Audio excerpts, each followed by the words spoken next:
Satu benda yang aku perasan kebelakangan ni, Malaysia ni macam selalu ada tetamu besar. Bukan menteri yang biasa-biasa.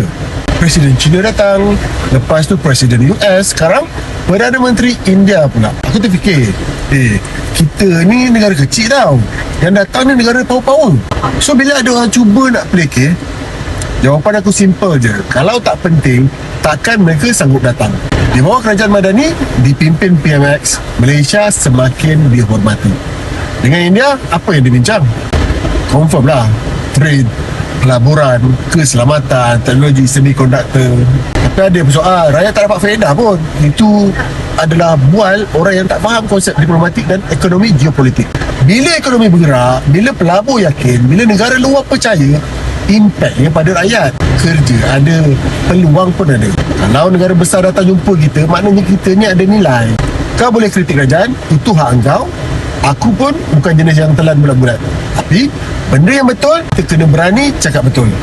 Malaysia sekarang memang tengah dipandang dunia. Dan sebagai rakyat, aku bangga.